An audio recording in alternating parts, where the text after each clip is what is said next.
No, illegal. You can't buy or sell anything in the Capitol. Except legislators. Except Scott Walker, of course. Scott's more than $29.95 though. Okay, that's a hard act to follow. Sorry. Thank you, Barb, and thanks everyone for being here.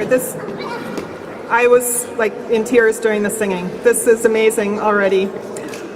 They say you're supposed to start a speech with a joke, but I'm not here to talk about the Walker administration. And that's a really sad joke anyway, and it wouldn't be funny.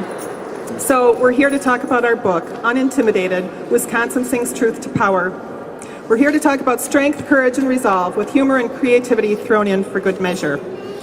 I'm one of 8 board members of the First Amendment Protection Fund. The fund was born out of necessity last December.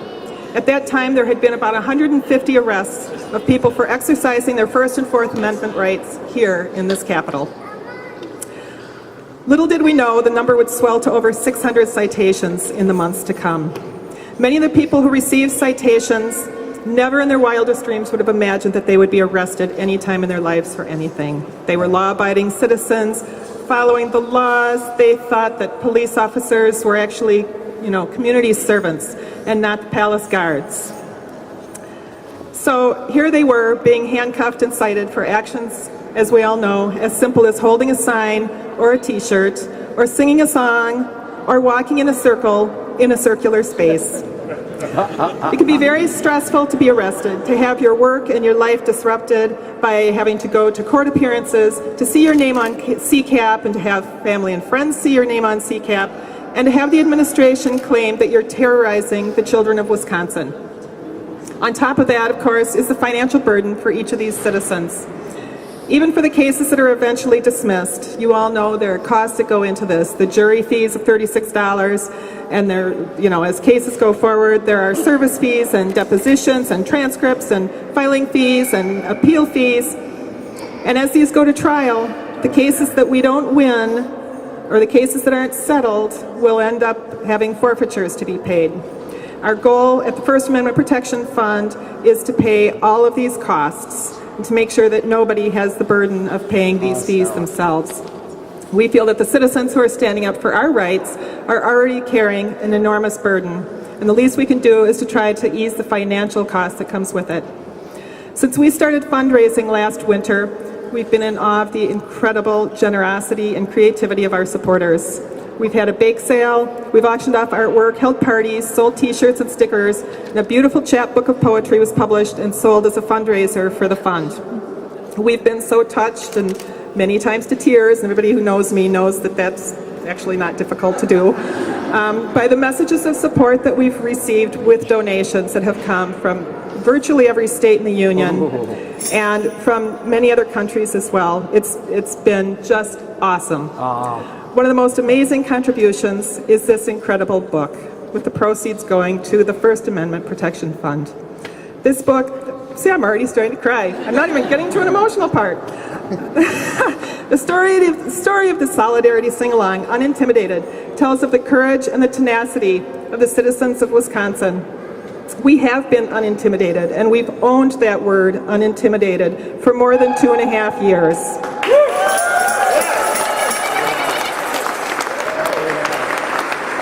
The idea that was sparked in the brilliant brain of Dr. Joseph Schoolin simply blossomed when fed by the creative energy of so many people.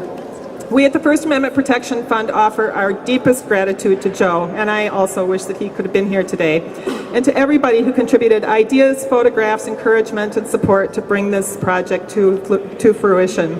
Thank you, Barb, for taking on this publishing project and for turning a dream into this beautiful book. I know this constituted many months of work, all compressed into 2 months. Thank you for being the cheerleader in chief. You never lost hope, and you kept reminding us we've come this far. And we have. We wouldn't have come this far if it weren't for you. We might still be staring at each other saying, it'd be really cool if we could make a book. Thank you to all the photographers who submitted photographs. Whether your pictures made it in the book or not, you continue to provide a beautiful, amazing record of the heart of Wisconsin. Thank you to the editors, particularly to Sue Breckenridge, who is just amazing and provided such a voice of calm and reassurance in the midst of swirling emotions and all sorts of ideas. And Michael Matheson just worked magic with the photographs and with the layout. We knew that we could count on people. And I obviously can't name everybody, especially since there were 80 in the group.